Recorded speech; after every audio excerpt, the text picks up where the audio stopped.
दोस्तों आज मैं द बेबी सिटर मूवी को एक्सप्लेन करने वाला हूँ। So now let's explain this movie. कहानी की शुरुआत में हम 12 साल के एक बच्चे को देखते हैं जिसका नाम कोल होता है। कोल को काफी चीजों से डर लगता था, जैसे कि इंजेक्शन, इंसेक्ट आदि बहुत सी चीजों से, जो कि सभी के लिए नॉर्मल थी। और यही वजह थी कि कोल को स्कूल के काफी बच्चे बुली करते थे, जिनमें से खुद उसका पड़ोसी जेरमी भी था। कोल के मॉम डैड का रिलेशन कुछ ठीक नहीं चल रहा था, इसीलिए वो अक्सर वेकेशन पर जाया करते थे, जिसकी वजह से कोल अकेला हो जाता था। और इसीलिए उसके पेरेंट्स ने कोल के लिए एक बेबी सिटर ढूंढ रखा था जिसका नाम बी था। बी और कोल काफी अच्छे दोस्त थे, लेकिन बी के अलावा कोल की एक अच्छी क्लास फ्रेंड भी थी जिसका नाम मेलेनी था, और वो भी उसकी पड़ोसी थी। अब ऐसे ही एक बार कोल के पेरेंट्स बाहर जा रहे थे और बी को कोल का ख्याल रखना था। अगले दिन जब कोल स्कूल जा रहा था तो मेलेनी उससे कहती है कि बेबी सिटर रात में बच्चों को सुलाकर अपने बॉयफ्रेंड या गर्लफ्रेंड को घर बुलाती हैं ताकि उनके साथ फिजिकल एंजॉय कर सकें। इस बात पर कोल डिसाइड करता है कि आज रात वो जग कर बी पर नजर रखेगा। अब कोल बेबी सिटर को काफी लाइक करता था, इसलिए वो नहीं चाहता था कि कोई दूसरा आकर उसके साथ रिलेशन बनाए। अब घर आने के बाद कोल बी के साथ खेलता है और उसके साथ डांस करता है। अब ये दोनों साथ में डिनर करके मूवी देखते हैं। फिर जब रात के 11 बज जाते हैं तो कोल के सोने का टाइम आ जाता है। तभी सोने से पहले कोल मेलेनी से चैट करता है। मेलेनी उसे याद दिलाती है कि आज रात तुम्हें नीचे जाकर उस पर नजर रखना है, क्योंकि तुम्हारे सोने के बाद ही वो ये सब करेगी। तभी बी कोल को पीने के लिए ड्रिंक देती है जिससे उसे नींद आ जाए, लेकिन कोल उस ड्रिंक को नहीं पीता और फेंक देता है और सोने का नाटक करता है। अब जैसे ही बी उसके कमरे से बाहर जाती है तो कोल भी उसके पीछे पीछे जाने लगता है। तभी कोल देखता है कि बी ने वहाँ कुछ स्ट्रेंजर्स को बुलाया हुआ है और वो सभी ट्रूथ एंड डेयर गेम खेल रहे थे। इन स्ट्रेंजर्स का नाम था सोनिया, मैक्स, एलिसन, जॉन और सैमुअल। अब यहाँ बी को एक डेयर करना पड़ता है जिसमें उसे सभी लोगों को किस करना था। फिर वो एक एक करके सभी के पास जाकर उन्हें किस करती है। लास्ट में जब बी सैमुअल को किस करती है तो अचानक वो उसके सिर पर 2 चाकू घुसा देती है और रूम में मौजूद सभी सैमुअल के ब्लड को एक बर्तन में इकट्ठा करने लगती हैं। ये देखकर हमें पता चलता है कि बी उन सभी स्ट्रेंजर्स के साथ एक सैटेनिक रिचुअल करने वाली है। कोल ऊपर से ये सब देखकर काफी हैरान होता है। इसके बाद बी उन सब के सामने एक बुक रिवील करती है।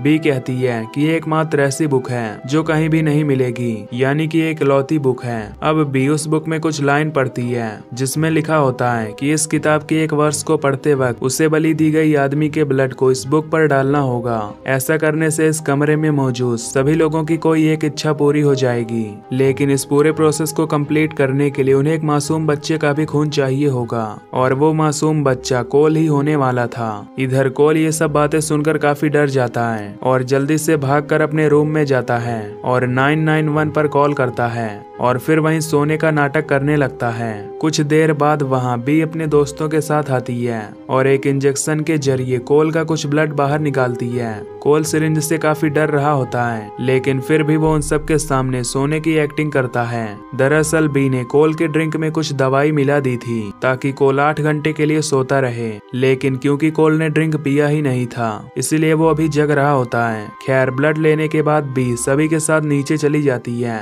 और इसके बाद कोल वहां से भागने का प्लान बनाता है। कोल कुछ कपड़ों को एक दूसरे में बांधकर विंडो से नीचे लटकाता है, लेकिन उसके भागने से पहले ही वहां बी आ जाती है। अब कोल का ब्लड निकलने की वजह से वो वहीं पर बेहोश हो जाता है। फिर जब कोल की आंखें खुलती हैं तो वो खुद को एक चेयर में बंधा हुआ पाता है जहां उसके सामने बी और वो सारे स्ट्रेंजर्स होते हैं। कोल उन सबको देखकर अनजान बनने की कोशिश करता है कि जैसे उसने कुछ भी नहीं देखा है। अब बी कोल को बताती है कि वो उसके साथ क्या करने वाली है, पर तभी वहां पुलिस आ जाती है, लेकिन तभी उनमें से एक आदमी उस पुलिस वाले को मार देता है और दूसरे पुलिस को भी मार डालती है। और इस हाथापाई में पुलिस की एक गोली एलिसन के सीने में लग जाती है जिससे वो मारी जाती है। अब दोनों पुलिस वाले मारे जा चुके थे, पर उनके वॉकी टॉकी पर बैकअप यूनिट के मैसेजेस आ रहे थे और इन मैसेजेस का रिप्लाई सिर्फ पुलिस कोड की ही मदद से किया जा सकता था और उन कोड्स के बारे में सिर्फ कोल ही जानता था। फिर भी कोल को धमकाते हुए वो कोड्स लेती है और मैक्स उस कोड से वॉकी टॉकी पर ये मैसेज पहुंचाता है कि यहाँ पर सब कुछ ठीक है।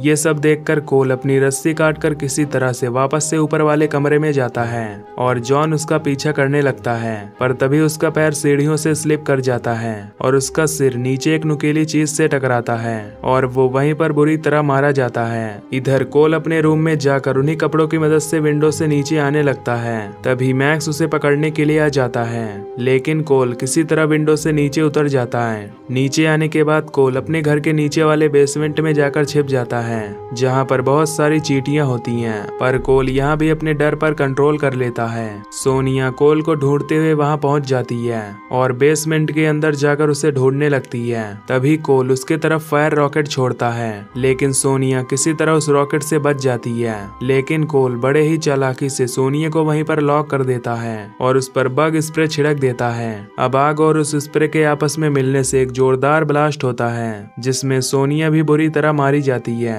ब्लास्ट की आवाज सुनकर मैक्स वहां जाता है, जो कोल को देखता है। मैक्स कोल का गला दबाकर उसे मारने की कोशिश करता है, पर तभी कोई उसके घर के ऊपर अंडे फेंकने लगता है। मैक्स उससे पूछता है कि ये कौन है जो तुम्हारे घर पर अंडे फेंक रहा है। कोल उसे बताता है कि वो उसका स्कूल फ्रेंड जेरमी है, जो उसे चिढ़ाने के लिए रोज उसके घर पर अंडे फेंकता है। मैक्स कोल से कहता है कि तुम्हें इससे लड़ना होगा, नहीं तो ये हमेशा तुम्हें सताता रहेगा। ये सुनकर कोल जेरमी से लड़ने के लिए उसके पास जाता है, पर जेरमी उसे पीटकर यहाँ से चला जाता है। कोल को हारा हुआ देखकर मैक्स उसके पास जाता है और उसे जान से मारने का प्लान बनाता है। ये सब देखकर कोल एक ट्री हाउस पर चढ़ जाता है। मैक्स भी वहाँ आने लगता है। तभी वो दोनों ट्री हाउस से नीचे कूदते हैं, पर इस बीच एक रस्सी मैक्स के गले में जा फंसती है, जिससे मैक्स को फांसी लग जाती है और उसकी मौत हो जाती है। तभी भी उस पर शॉट गन से गोली चलाने लगती है।